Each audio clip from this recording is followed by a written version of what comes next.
नमस्कार. कथा या चॅनलमध्ये आपल्या सर्वांचं मनःपूर्वक स्वागत. मी स्वाती क्षीरसागर. हिरण्यगर्भ एक कादंबरी. कथा ब्रह्मांड नायकाची श्री स्वामी समर्थांची.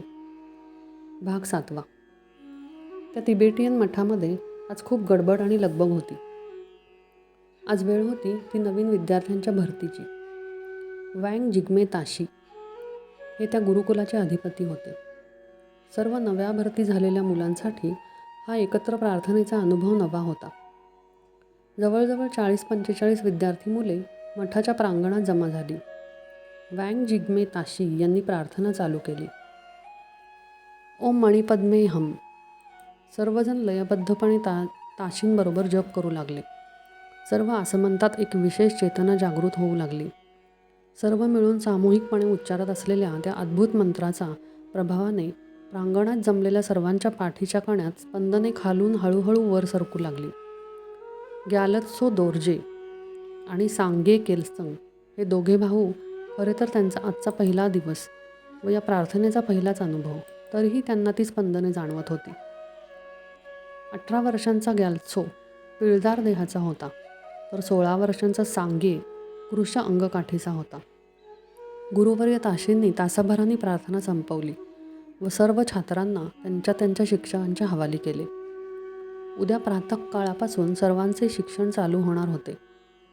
ताशी यांच्या गुरुकुलात तिबेटमधील दूरदूरच्या जागेतून विद्यार्थी शिकण्यास येत, कारण ताशी हे उत्तम निष्णात गुरुवर्य होते. तिबेटियन पद्धतीतील ची एनर्जी म्हणजेच आत्मशक्तीचं रहस्य ते जाणत होते. ग्याल्त्सो व सांगेचे गुरुकुलातील जीवन सुरू झाले. रोज सकाळी 4 वाजता उठून आन्ही काटपून 2 तास प्रार्थना व ध्यान व्हायचे. नंतर नाश्ता होई. नाश्ता झाल्यानंतर त्यांचे शिक्षक त्यांना इतरत्र परिसर फिरावयास घेऊन निरनिराळ्या वनस्पती व निसर्गातील इतर गोष्टींची मानवी जीवनाशी कसा संबंध आहे व त्यांचा काय उपयोग व केव्हा व कसा करायचा याचे ज्ञान देत असत. दुपारी जेवण व थोडा विश्राम झाल्यावर पुढे 2-3 तास मार्शल आर्टचे शिक्षण व सराव होई. संध्याकाळच्या प्रार्थनेनंतर दिवस संपत असे. काळ असाच चालला होता. 4 वर्षे झाली. ग्याल्त्सो आता 22 वर्षांचा, तर छोटा भाऊ सांगे हा 20 वर्षांचा झाला होता. दोघेजण अभ्यासात अतिशय हुशार व मार्शल आर्टमध्ये निपुण झाले होते. एके दिवशी सकाळी त्रिशूल व कमंडलू हातात असलेल्या आपल्या योगीराजांचे त्या तिबेटियन मठात आगमन झाले. गुरुवर्य वँग जिग्मे ताशींनी आदरपूर्वक योगीराजांचे स्वागत केले व त्यांना उच्चासनावर बसवले. दोघेही तिबेटियन भाषेत वार्तालाप करू लागले. काही वेळाने गुरुवर्य ताशी यांनी ग्याल्त्सो आणि सांगे यांना तेथे बोलावून घेतले व योगीराजांना प्रणाम करण्यास सांगितले. ताशी बोलू लागले. तुम्ही दोघे भाऊ या गुरुकुलातील सर्वोत्तम विद्यार्थी आहात. आता तुमचे इथले शिक्षण संपले आहे व ह्या योगीराजांबरोबर यापुढे राहून तुम्हास पुढील शिक्षण घ्यावयाचे आहे. प्रत्यक्ष श्री योगीराजांनी तुमची निवड केली आहे. ग्याल्त्सो आणि सांगे यांनी एकमेकांकडे पाहिले व गुरुवर्यांच्या सांगण्यावरून मान डोलवली. योगीराजांना प्रणिपात करून ते दोघे हात जोडून आदराने उभे राहिले. योगीराज आसनावरून उठले व त्यांनी गुरुवर्य ताशी यांचा निरोप घेतला.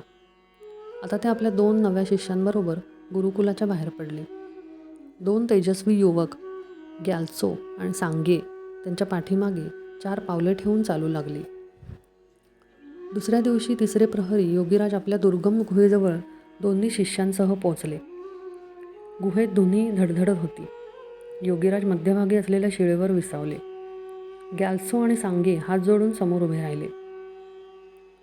योगीराजांनी त्यांना बसण्यास सांगितले, तरी गुरूंच्या समोर बसल्याने गुरूचा अनादर होतो असे सांगून दोघांनी बसण्यास नकार दिला. योगीराजांनी मंद स्मित केले. दोन्ही युवक पहिल्या परीक्षेत पास झाले होते. दुसऱ्या दिवशी ब्राह्ममुहूर्तावर समाधीत असलेल्या योगीराजांनी जेव्हा आपले नेत्र उघडले तेव्हा गुहा एकदम स्वच्छ आणि साफ झालेली दिसली. दोन्ही बंधूंनी योगीराज समाधीतून उठण्यापूर्वी गुहा स्वच्छ करून साफ पाणी भरून ठेवले होते. धुनीमध्ये लाकडेही घातली होती. योगीराज प्रसन्न झाले होते. ते दोघांनाही घेऊन गुहेबाहेर पडले व बर्फाळ शिखरावर चढू लागले. दोन्ही युवक गुरूंच्या मागे आदराने अंतर ठेवून चढत होते. शिखर माथ्यावर पोहोचल्यावर योगीराजांनी दोघांनाही पद्मासन घालून बसण्याची आज्ञा दिली. सूर्य डोक्यावर आला होता. घडणाऱ्या घटनेचा तो एकमेव साक्षी होता. योगीराजांनी दोहास डोळे मिटून ध्यानस्थ बसण्यास सांगितले. आपल्या उजव्या हाताच्या अंगठाने त्यांच्या भ्रूमध्यातील आज्ञाचक्रावर चेतना जागृत केली. दोघेही ध्यानाच्या खोल अवस्थेमध्ये गेले. दोघांनाही त्यांचे गेल्या 10,000 वर्षात सर्व पूर्वजन्म व प्रत्येक जन्मातील त्यांच्या योगीराजांबरोबर असलेल्या संबंधांचे स्मरण झाले.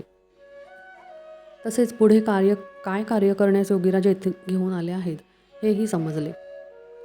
साधारण रात्रीच्या पहिल्या प्रहरापर्यंत तिघेजण योगीराजांच्या गुहेत परत आले. पुढची 22 वर्षे दोघेही भाऊ योगीराजांच्या सेवेत राहून सर्व विद्या, कला, क्रियायोग, ध्यान, धारणा आणि समाधी यांचे पूर्ण ज्ञानी झाले होते. आता दोघेजण अनुक्रमे 44 व 42 वर्षांचे झाले होते. ग्याल्सो आता उंचापुरा, धिप्पाड व पिळदार शरीराचा योगी होता.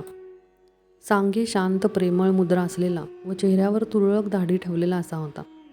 डोक्याला एक ठराविक पद्धतीने वस्त्राच्छादित करणे त्याला आवडे. बरेचदा तो तसा ग्याल्सोच्या नजरेस पडे. एके दिवशी योगीराजांनी दोघांस बोलवले व सांगण्यास सुरुवात केली. ग्याल्सोला ते म्हणाले, आता तुझा तिबेटला एका मोठ्या मठाचा अधिपती होऊन बऱ्याच लोकांची येणाऱ्या काळासाठी तयारी करून घ्यायची आहे.